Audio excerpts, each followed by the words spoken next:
In this video, we're talking about an ongoing wildfire situation on the West Coast. Monsoon moisture will creep north and cause dry thunderstorms that could cause more fires in the near future. Also, we're looking at the medium range forecast to see when that next big storm will be impacting the U.S. Welcome back, y'all. Ryan Hall here with the weather forecast. I am back and I have quite a few less teeth in my head now. The surgery went fine and actually recovery was a lot easier than what I thought it was going to be. I don't think I'm that swollen. I didn't have that much pain. My diet has kind of sucked over the past little bit, but sometimes in life our job is just to endure what's happening to us, and that's what I've been doing over the past couple of days. But I am so glad to be back up here in the weather room talking about the weather with you guys. But honestly, there's not a lot to talk about today. There is, but not in the same way that we normally do, so I'll explain more about that here in a second. But for now, let's just go ahead and start talking about the weather. Alright, here's a big old look at the United States of America. And what we're looking at here is the infrared satellite imagery, okay? I just wanted to show you how things here in the central US are really clearing out. You can kind of see like a fanning out motion where all this moisture is kind of riding up the west coast. It's riding up the east coast. But here in the middle, we're kind of cooling off just a little bit. And we're also dealing with a much less amount of moisture than what we have been seeing. Now, what that's causing is an increase in moisture down here in the south and southeast. We've got all kinds of storms that are going to be going up today, and they're going to be causing flash flooding out the wazoo. We're also going to continue to see off and on storms here in the northeast, but I think it's actually going to get a lot better than what it has been. And we are starting to see some of that monsoon moisture from Mexico down there, making it all the way up into Canada. And this is kind of good news, and it's also kind of bad news. We're also going to talk more about that here in a second.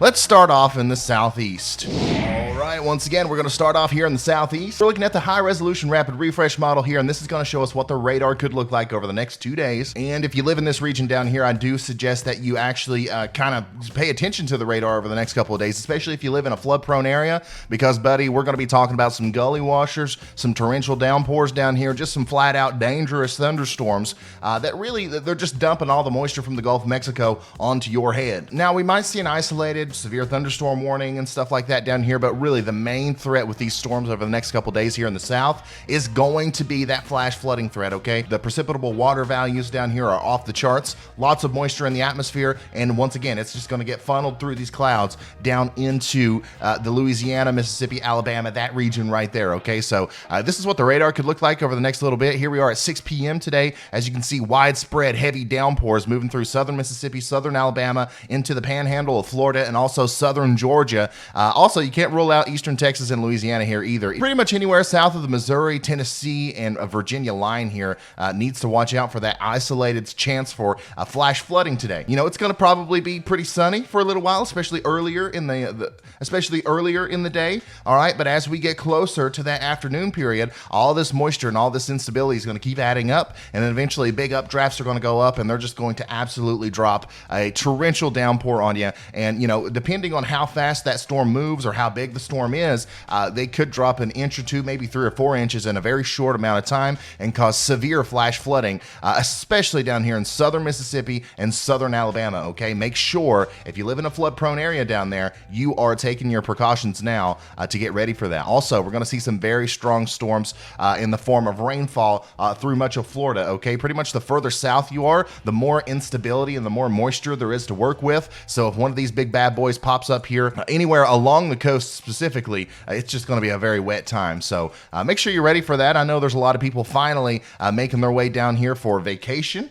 You know, there was a little while there where we couldn't go on vacations, and now people are going, and this is actually a really popular week to do that. And it looks to me like at least the beginning portion of it is going to be very wet here on the Gulf Coast. So let's keep pushing this forward. As you can see, a lot of times with these sort of situations, all the storms that form during the day kind of congeal into a linear mode of storms and then kind of go off to the coast. And that's what happened here. And then once we get into the overnight hours, we're really not talking about a lot of rain.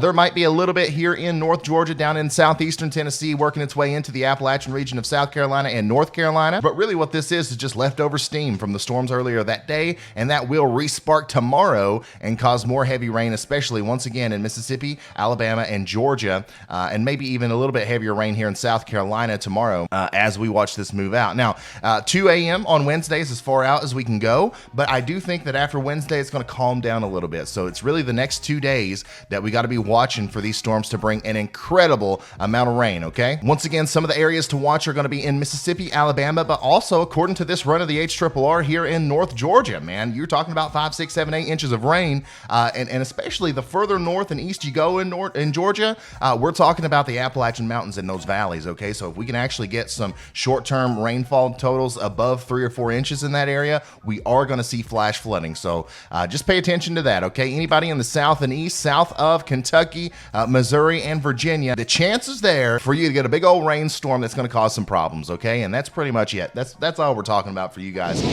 All right, now it's time to check out the northeastern part of the United States. We have been talking about you guys a lot over here in the past little bit, and you know, you guys just haven't gotten a break. You're seeing severe weather every day. You're seeing a lot of flash flooding, and it looks like that's going to continue at least for a little bit, okay? And it actually looks like it's going to be a little bit less intense than what it has been. In fact, today, I think most of you are going to get a break. Here we are at 10 a.m., and then as we go later on into the afternoon, yeah, we're going to see some isolated storms here in Connecticut and Rhode Island, Massachusetts, maybe up into Maine, and parts of Quebec are going to see some storms, but I don't think this is going to be severe at all. And then really the next big shot of storms is going to come tomorrow. Here we are at 2 p.m. tomorrow. We've got another wave, another boundary of cooler air coming out of Canada. Canada, will you just keep your cool air for like just a little bit, man? Come on. It's summertime. We're trying to enjoy it up here in the Northeast. But every once in a while, we get these little waves of cooler air that come down, and that sparks up with all of our warm air and, you know, heat energy and instability we have down here, and it causes thunderstorms. And that's what we're expecting tomorrow. Once again, not as widespread and not as intense as what we have been seeing, but here we are around 6 p.m. We got some big storms moving through Maine, possibly some big storms moving into upstate New York, Vermont, New Hampshire up here. I think Pennsylvania and the mid-Atlantic region's pretty safe from these storms, but once again, the northeastern and New England regions are going to experience some isolated severe thunderstorms tomorrow between 2 p.m. and midnight pretty much. One of the things causing this is the abundance of CAPE, that convective energy, okay? Here we are today. We don't have a lot of CAPE out there today. There's nothing to really interact with all the heat energy that we have, so the CAPE values are, you know, around 1,500 joules per kilogram out there. But if we push this forward in tomorrow, you can see that disturbance coming in from Canada is really going to rake up the convective values here in central New York, down through Massachusetts, Connecticut, Rhode Island, portions of New Hampshire, also along the coast of Maine there. You can see we got some places that are nearing 3,500 joules per kilogram of CAPE, and that's what it takes to make those storms, okay? So if we do see some storms go up tomorrow, expect some small hail, some straight line damaging winds, and once again,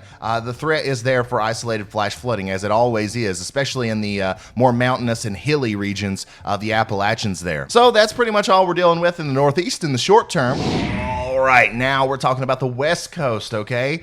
And, you know, I talked about this earlier. We're going to be talking a lot about storms today in the West Coast, all the way up into the Saskatchewan region, okay, and Manitoba. And you might think that, well, that's a good thing, right? We're seeing a lot of wildfires out here. We're seeing a lot of, you know, historic drought conditions.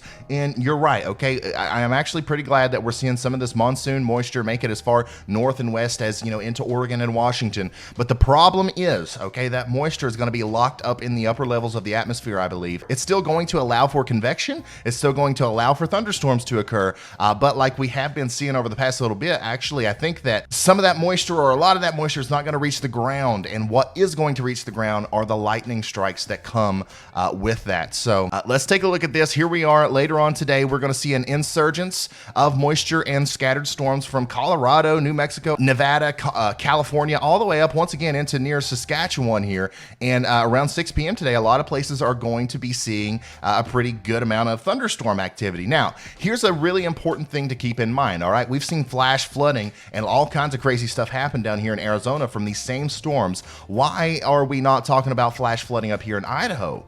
Well, let me show you something. What we're looking at here is the precipitable water values, okay? This is the amount of water in the atmosphere that's actually available for these thunderstorms to turn into precipitation, okay? And if we kind of pull this back and forth here a little bit, you can see that those numbers are pretty high down here in Arizona where the flash flooding is occurring, okay? You typically need a value above 1 to get any sort of precipitation at all, but really you want above 2 and 3 to get significant amount of precipitation, especially if you're expecting thunderstorms.